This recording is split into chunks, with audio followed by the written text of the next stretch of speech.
बिस्मिल्लाहिर्रहमानिर्रहीम। कैसे हैं मेरे बहन भाई आप सब लोग? अल्लाह ताला के हुक्म से बिल्कुल ठीक ठाक होंगे जी। आपको सबको टोटोकोलॉजी चैनल पे वेलकम करती हूँ। इंशाल्लाह आप सब लोग बिल्कुल ठीक ठाक होंगे। अल्लाह ताला हम सब पे अपने रहम और करम का साया हमेशा कायम रखे।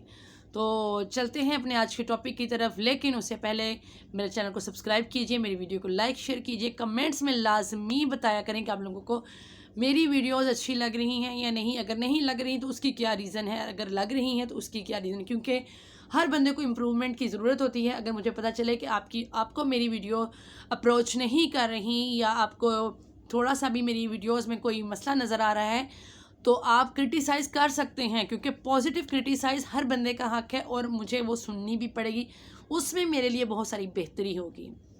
तो चलते हैं आज के अपने टॉपिक की तरफ। जो मेरा टॉपिक है वो कुछ थोड़ा सा सेंसिटिव है, जिगर का मसला। जिगर, आपने देखा होगा कि जिगर के जो पेशेंट होते हैं वो जब उनकी चेहरे की रंगत से ही आप पहचान जाएंगे कि ये जो है लीवर पेशेंट है।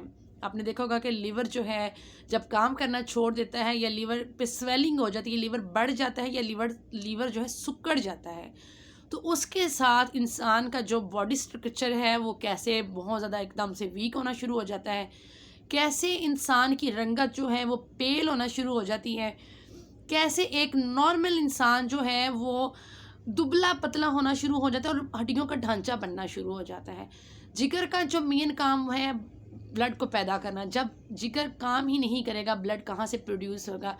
जिगर जो है वो हमारे पूरी बॉडी में जो है, आप देख लें कि अगर जब जिगर खून को साफ़ करके आगे पहुंचाता है, पैदा करता है, जैसे भी जो इसका प्रोसीजर अंडर आपकी बॉडी होता है, तो वो इससे सारा इफ़ेक्टिव होता है। जब जिगर खून साफ़ नहीं करेगा, जिगर खून पैदा नहीं करेगा या जिगर में खून सर्कुलेट नहीं होगा, जिगर बढ़ गया है या सिकुड़ गया, ऑलरेडी जिगर एक खुद बीमारी के साथ लड़ रहा है, तो वो आपको कैसे तक़वियत देगा? क्योंकि वो तो ऑलरेडी खुद बीमार हो चुका है ना। जब वो बीमार हुआ है तो वो आपको भी बीमार कर रहा है, तो जब वो बीमार है तो वो आपको कैसे ठीक रहने देगा? तो जनाब, इसी के लिए मैं आज बहुत बहुत ज़्यादा आज़मूदा आपको नुस्खा बताने जा रही हूँ, और मेरे खुदा की रज़ा से इंशाल्लाह उसमें अगर शिफा छुपी हुई है तो आपको ज़रूर मिलेगी। अल्लाह ताला पे कामिल यकीन होना चाहिए। जो भी आप नुस्खा आजमाएं, जो भी आप टोटका करें, जो भी आप टिप आजमाएं, जो भी रूहानी नुस्खा करें, जो रूहानी वजीफ़ा करें, अपने खुदा पे लाजमी कामिल यकीन रख के किया करें। हमारा खुदा हमें कभी भी वापस नहीं लौटाता, क्योंकि वो हमारे साथ 70 माओ से ज़्यादा प्यार करता है। अगर हमारे इलाज में शिफा नहीं मिलती तो उसमें भी कोई बेहतरी होती है। तो जनाब, चलते हैं अपने आज के बहुत डिफरेंट और बहुत मज़े के आसान और घरेलू नुस्खे की तरफ। तो करना कुछ यूँ है मेरे बहन भाइयों, आपने पाया जो है ना, हम पंजाबी में आपको बताते हैं पाया, एक पाया जो होता है एक पाव, वो आपने दूध ले लेना है, और एक पाया यानी कि एक पाव आपने पानी ले लेना है। तो जब आप एक एक पाव यानी कि पाया जिसको हम लोग कहते हैं, वो दूध और पानी ले लेंगे, उसको आपने दही या खट्टा लगा के जमा लेना है।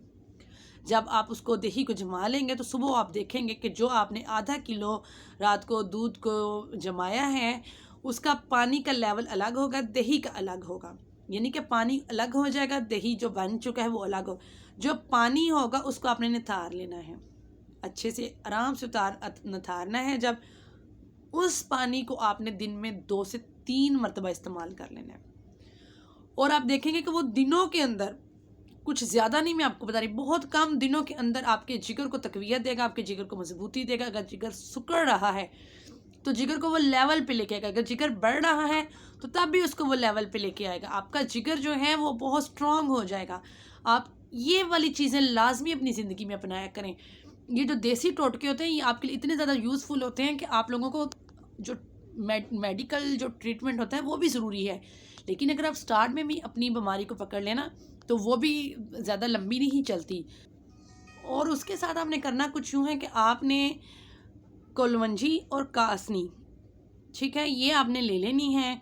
सेम आपने क्वांटिटी ले लेनी है, यानी कि अगर आप चाहते हैं छटांग ले लें, इनको आपने लेके अच्छे से साफ़ कर लेना है, इसमें से कंकर वगैरह निकाल लेने हैं। कंकर निकालने के बाद आपने इसको अच्छे से पाउडर बना लेना है। पाउडर फॉर्म में बना के आपने इसको जैसे फक्की लेते हैं ना सुबह शाम, आपने आधी आधी चाय की चम्मच जो है सुबह शाम आपने पानी के साथ लेनी है। फिर जैसे जैसे दिन बढ़ते जाएंगे आपने इसकी क्वांटिटी बढ़ाते जाना है। यानी अगर आधी चाय की चम्मच है, फिर आपने 3/4 कर देनी है, फिर आपने फुल जो है टीस्पून कर देनी है, फिर 1 हफ्ते के बाद आपने इसको 1.5 कर देना है, फिर 1 3/4 कर देना है, फिर आपने 2 टीस्पून तक इसको एटलीस्ट लेके जाना है। उसके बाद आप अपने टेस्ट करवाएं, जैसे मर्ज़ी क्लियरेंस करवाएं, इंशाल्लाह आपका जिगर जो है वो बिल्कुल क्लियर 100% क्लियर आएगा। ये ऐसी चीज़ें हैं, ये जो पंसार से आपको मिलेगी ना, कलवंजी और कासनी, ये आपको आपकी चेहरे की रंगत बता देगी कि आपकी जिगर का मसला ख़त्म हो चुका है। तो अगर आपको मेरी वीडियो पसंद आई हो तो मेरी वीडियो को लाइक शेयर ज़रूर किया करें, और इन नुस्खों को उन लोगों तक पहुंचाएं जो इस चीज़ के पेशेंट हैं, ताकि ये आपके लिए सदका जारी हो, लेकिन उन लोगों को इससे अफादा मिले, उनको आराम आए, क्योंकि बहुत सारे लोग जो हैं वो इलाज अफोर्ड नहीं कर पाते। तो वो लोग इन मेरी वीडियोस के साथ अगर घर में बैठे अपना ट्रीटमेंट कर लें, और वो भी लो कॉस्ट चीज़ों के साथ, तो मेरे ख्याल में इससे बड़ी नेकी नहीं होती। तो लाजमी मेरे बहन भाई अपने इर्द गिर्द नज़र दौड़ाया करें कि कौन ऐसा बंदा हकदार है जिसको ये हमें चीज़ें बतानी है, या कौन सा ऐसा बंदा है जिसको ये मसला है, जिसको इन चीज़ों की ज़रूरत है। तो लाजमी उन लोगों को ये वीडियोस रेकमेंड किया करें ताकि उनका फ़ायदा हो सके, अगर आप लोगों को भी ये नेकी का सवाब मिले और मुझे भी मिले, क्योंकि ये ताक़ियामत अगर हम किसी के साथ नेकी करते हैं तो हमारे लिए वो सदका जारिया रहती है। तो मुझे दीजिए इजाज़त। इंशाल्लाह आपको मेरी वीडियो पसंद आई होगी। मेरे चैनल पे लाजमी सब्सक्राइब कीजिएगा। इंशाल्लाह बहुत अच्छे व्लॉग में, बहुत अच्छी वीडियो में दोबारा हाजिर होंगे। ज़िंदगी रही तो तब तक के लिए जी अल्लाह हाफिज़।